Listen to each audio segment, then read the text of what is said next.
Bonjour à tous et bienvenue dans ce nouveau numéro de l'Europe et nous consacré à la sécurité des jouets. Depuis cet été et le rappel par Mattel de plus de 20 millions de jouets, c'est un sujet qui préoccupe les Européens.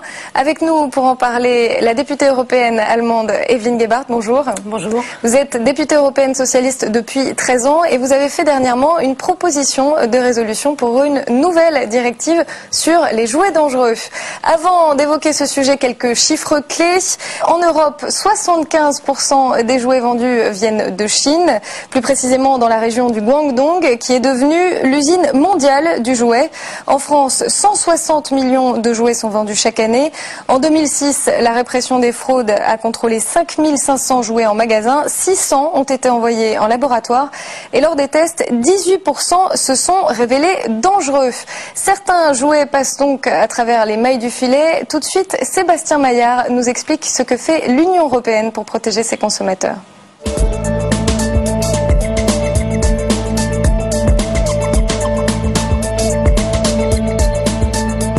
Il y a une action interne en Europe qui est la directive de 1988 sur la sécurité des jouets. Ça a consisté à rapprocher les législations des États membres pour harmoniser les normes de sécurité et faire en sorte que un jouet fabriqué puisse circuler librement dans le marché européen.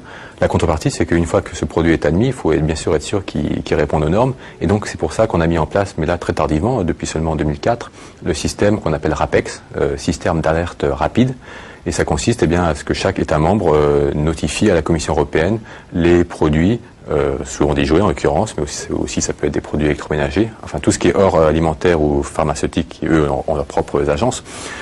Ces produits sont notifiés à la Commission qui les relaie aux autres États membres et on a ainsi une vision globale de tout ce qui est dangereux et en circulation en Europe.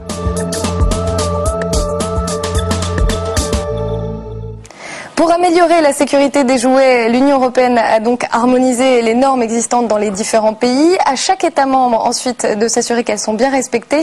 Tout de suite, je vous propose de voir ce reportage dans les rayons français. Peut-on faire confiance aux jouets qui remplissent nos rayons? Question clé à la veille de Noël. Cet été, une grande marque a dû rappeler plus de 20 millions de jouets jugés dangereux pour la santé des enfants. Ça m'inquiète bien sûr, que ça a pu passer à travers les mailles du filet, ça m'inquiète bien sûr. Oui. Mais bon, c'est bien qu'on rappelle parce que, comme je vous dis, j'ai vu dimanche soir à la télévision les perles qui avaient de la peinture qui était nocif. Pour être vendu en Europe, un jouet doit en principe respecter des normes strictes de sécurité. Il ne doit pas comporter de produits toxiques ni de petites pièces que les jeunes enfants peuvent avaler. On a eu un problème sur un produit premier âge il y a quelques temps. C'était un produit qui était en fin de vie. Des bandes de velcro se détachaient. On a donc envoyé une lettre à nos clients en demandant d'afficher cette lettre. On a reçu une centaine de retours de produits et bien évidemment on a soit échangé le produit, soit remboursé le produit au consommateur. Si les normes sont fixées par la Commission européenne, c'est ensuite aux États membres d'effectuer les contrôles. Quand un jouet dangereux est détecté dans un pays, le système d'alerte RAPEX doit l'empêcher d'être vendu dans les autres États membres. En 2006, près de 1000 produits dangereux ont été détectés, 30% de plus que l'année précédente. L'exemple Aquaperle est un très bon exemple.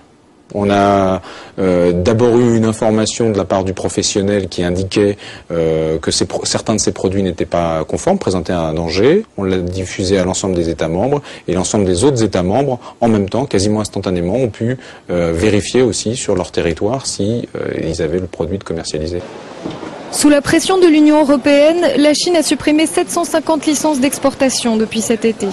Des centaines de fabricants chinois doivent rénover leurs installations et un système d'alerte devrait être mis en place sur le modèle de RAPEX. Evelyne Gebhardt, on parle de plus en plus de la sécurité des jouets. Est-ce parce qu'ils sont plus dangereux qu'avant ? Je ne crois pas qu'ils sont plus dangereux qu'avant, mais il y a de plus en plus de jouets qui sont produits de sortes très différentes. Et il est vrai que les contrôles sont plus faciles à faire de nos jours, donc on trouve plus de produits qui sont problématiques.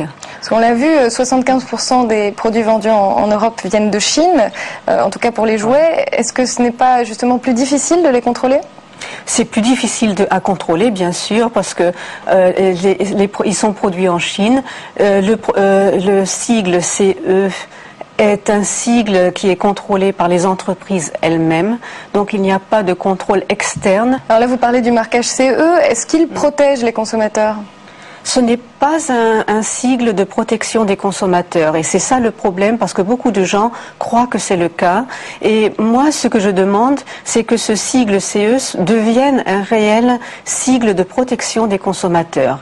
Cela signifie que les règles soient très bien agencées, que l'on ait des normes très claires et en même temps qu'on ait un contrôle externe sur la validité de des normes et de la réalisation des normes. Alors si on explique aux consommateurs que le marquage CE ne veut plus rien dire en quelque sorte, est-ce qu'il ne faut pas tout simplement le supprimer, créer une autre marque? Non, parce que le marquage CE, c'est quand même un marquage que les entreprises mettent elles-mêmes et elles certifient de cette manière-là que ces produits sont sécurisés. C'est très important parce que s'il y a un problème qui se pose, s'il y a des intérêts qui doivent être payés à un moment, c'est à l'entreprise de le payer.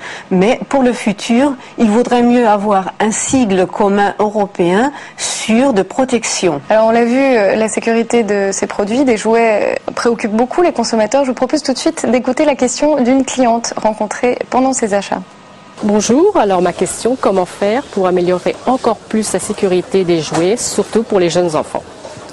Alors, nous avons demandé en tant que Parlement européen à la Commission européenne de faire une revalorisation de l'actuelle directive sur les jouets qui existe déjà, mais qui est sur l'état des connaissances des années 1988. La Commission européenne a promis de nous proposer un texte pour la révision de la directive jouets pour le 7 janvier, donc bientôt. Nous aurions préféré que ça vienne beaucoup plus tôt parce que ça fait 4 ans que nous le demandons, mais maintenant avec la discussion actuelle, ça a mis la pression sur la Commission européenne et maintenant ça va venir et je pense qu'on va avancer à grands pas. Alors certains professionnels du jouet se plaignent de la complexité du système, beaucoup de normes s'empilent les unes sur les autres. Je vous propose tout de suite d'écouter la question du président de VTech France, voilà une entreprise de jouets chinoise.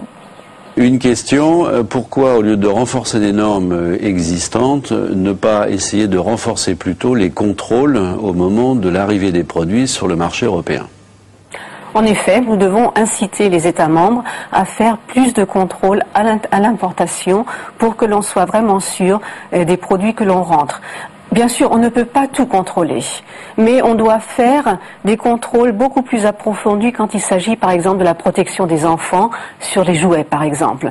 Et dire, bon, il y a peut-être d'autres domaines où on peut faire un peu moins, mais là où c'est vraiment très important d'en faire plus et de mieux valoriser les possibilités de ce travail de communication entre les différentes douanes de l'Union européenne pour que si, par exemple, à Malte, on fait un test sur un jouet, qu'on ne soit pas obligé de le faire aussi à Hambourg, et plutôt qu'à Hambourg, on fait un test sur un autre jouet. Et le système d'alerte rapide, RAPEX, est-ce qu'il faudrait également l'améliorer ? Je pense que c'est un très bon système que les États membres devraient mieux utiliser encore. C'est-à-dire d'informer la Commission européenne encore beaucoup plus vite sur les produits à problème, pour qu'ils soient mis encore plus vite dans le système RAPEX, pour que les informations passent dans toute l'Union européenne. Alors une dernière question, au bout du compte, aujourd'hui, est-ce qu'on peut compter sur l'Union européenne pour protéger les consommateurs ? Oui. Là où il y a un manque, c'est en général, ce sont les contrôles, c'est la transposition du droit dans les États membres parfois aussi, donc que les règles soient vraiment implantées et soient connues aussi dans les États membres, mais ça on peut l'améliorer et je pense qu'on peut vraiment compter sur l'Union européenne parce que nous avons fait quand même ces derniers temps des normes quand même très très strictes. D'ailleurs beaucoup d'entreprises se plaignent régulièrement des normes et encore une règle que nous devons accepter, mais c'est pour les consommateurs et les consommateurs sont notre priorité. Evelyne Gebhardt, je vous remercie. C'est la fin de cette émission. Si vous voulez des informations sur la sécurité des jouets et si vous voulez notamment connaître la liste des produits notifiés à la Commission européenne, vous pouvez vous rendre sur le site de RAPEX. Vous pouvez également retrouver cette émission sur le site de Public Sénat, publicsénat.fr. À très bientôt pour une nouvelle émission de l'Europe et nous.